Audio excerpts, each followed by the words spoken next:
मेरे सभी विद्यार्थियों, आप सभी लोगों को नमस्कार। आज हम लोग कक्षा 9th का जो चैप्टर है गिल्लू, उसकी लेखिका महादेवी वर्मा का जीवन परिचय पढ़ेंगे। महादेवी वर्मा छायावाद की प्रख्यात लेखिका हैं। तो आइए इनका जीवन परिचय हम लोग पढ़ते हैं। सबसे पहले जो बॉक्स में दिया हुआ है, जन्म स्थान फर्रुखाबाद उत्तर प्रदेश, जन्म एवं मृत्यु सन 1907 ईस्वी से 1987 ईस्वी, यानी कि 1907 में इनका जन्म हुआ था और 87 में इनका निधन हुआ था। पिता का नाम गोविंद प्रसाद वर्मा, माता श्रीमती हेमरानी देवी। शुक्लोत्तर युग की लेखिका रही हैं ये। भाषा संस्कृतनिष्ठ खड़ी बोली, शैली विवेचनात्मक, संस्मरणात्मक, भावात्मक, व्यंग्यात्मक, चित्रात्मक और अलंकारिक शैली। आइए इनका जीवन परिचय विस्तार से देखते हैं। वैसे जब आप नोट बनाएंगे तो इतना विस्तार से लिखने की कोई ज़रूरत नहीं है। जो छोटा छोटा वाक्य है जो आपको याद करने के लायक है, उन वाक्यों को ही लिख करके आप एक नोट तैयार कर लीजिएगा। आइए देखते हैं जीवन परिचय। महादेवी वर्मा पीड़ा की गायिका के रूप में सुप्रसिद्ध छायावादी कवयित्री होने के साथ एक उत्कृष्ट गद्य लेखिका भी थीं। गुलाब राय जैसे शीर्ष स्तरीय गद्यकार ने कहा है, मैं गद्य में महादेवी का लोहा मानता हूँ। महादेवी वर्मा का जन्म फर्रुखाबाद के एक संपन्न कायस्थ परिवार में सन 1907 ईस्वी को हुआ था। इंदौर में प्रारंभिक शिक्षा प्राप्त करने के बाद इन्होंने क्रास्थवेट गर्ल कॉलेज इलाहाबाद में शिक्षा प्राप्त की। इनका विवाह स्वरूप नारायण वर्मा से 11 वर्ष की अल्प आयु में ही हो गया था।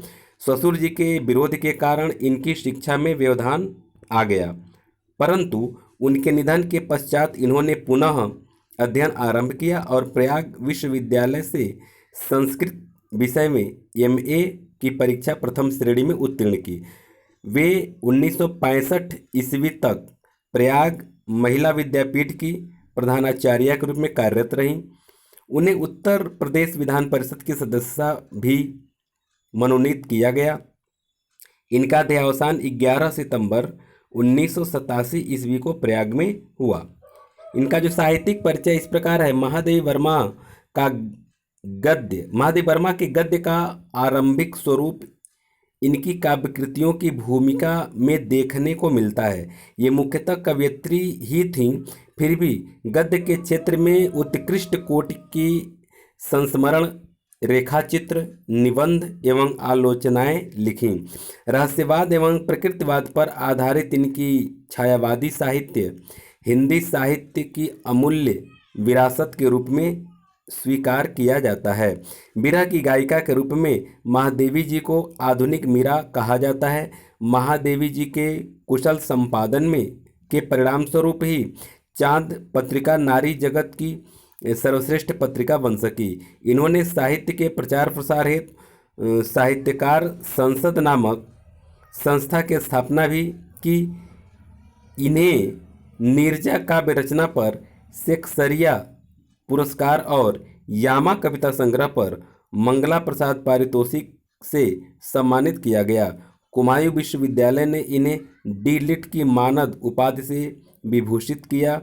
भारत सरकार से पद्म विभूषण भी इन्हें प्राप्त हुआ था, लेकिन हिंदी के प्रचार प्रसार के प्रति सरकार की उपेक्षापूर्ण नीति से व्यथित होकर महादेवी जी ने इस अलंकरण को वापस कर दिया था।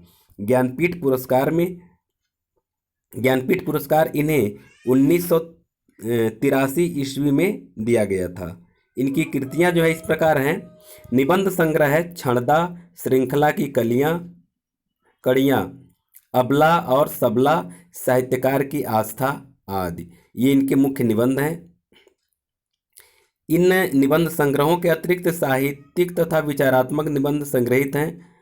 संस्मरण और रेखा चित्र इस प्रकार हैं। स्मृति की रेखाएं, अतीत के चलचित्र, पथ के साथी, मेरा परिवार आदि। इनमें इनके ममतामयी हृदय के दर्शन होते हैं। इनमें गद्य चित्रात्मक, कवित्वपूर्ण एवं भावात्मक है। जो संपादन ग्रंथ है वो इस प्रकार है। चांद पत्रिका और आधुनिक कवि नामक काव्य संग्रह का विद्वता के साथ संपादन किया। आलोचना क्या है देखिए, हिंदी का विवेचनात्मक गद्य तथा यामा और दीपशिखा की भूमिकाएं। इनका जो काव्य रचनाएं हैं वो इस प्रकार हैं। निहार, नीरजा, रश्मि, सांध्यगीत, दीपशिखा एवं यामा। तो इतनी काव्य इनकी रचनाएं इनकी हैं। तो इतना रचना आपको नोट बनाते समय नहीं लिखना है। कुछ गद्य की दो चार रचनाएं और पद्य की दो चार रचनाएं लिख सकते हैं। आगे देखिए, इन काव्य कृतियों में महादेवी जी की अंतर्वेदना और रहस्यमयी वृत्तियों की अभिव्यक्ति हुई है। इनकी भाषा शैली इस प्रकार है। महादेवी जी की काव्य भाषा अत्यंत उत्कृष्ट, समर्थ एवं सशक्त है।